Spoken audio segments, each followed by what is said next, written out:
to change one or two things. I might try to sleep more. I might try to brush my teeth more often. I might try to work harder, whatever. But the tricky part is isolating that variable, right? Because there are all these other variables, many of which you can't control. With a golf swing, you're controlling all the variables, you know, in a given, let's say, hour. The weather is warm, the wind is not blowing, whatever.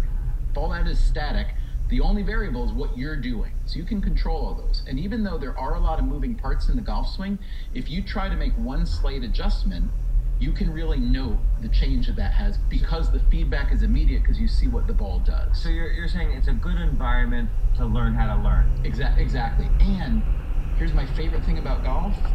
As weird as this sounds, well, this is not true. It's one of my favorite things because I just love to play.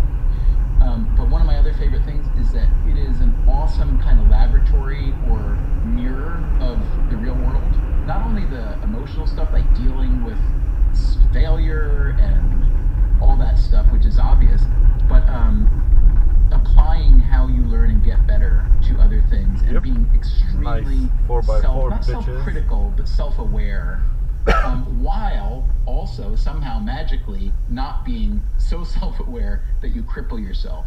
And to me, that's how we all try to live our lives. We need to be able to be, and you know, Angela Duckworth, who wrote Grit, that you may have talked to, did you interview her? No, but she's definitely on my list. I mean, I love the book. So she, I think, is remarkable, and she's very much like Anders Ericsson in a certain way.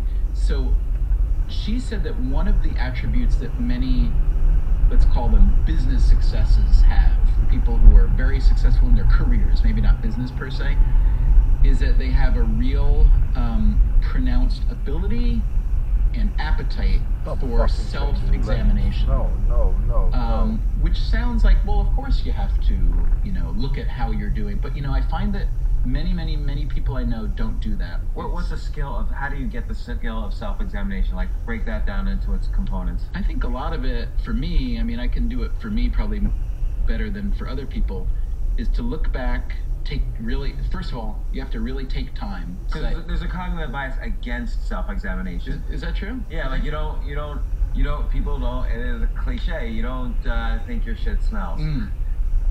Right, well, so for me, part of it is, you know, you have to create the time.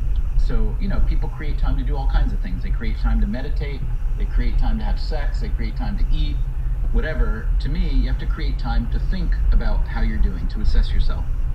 And sometimes, I usually do this more after a failure than a success. I like to look back. Which is classic, like that's true for any game, really. Although it's good for success too, but successes are rarer, so I have more opportunities to do it when things fail.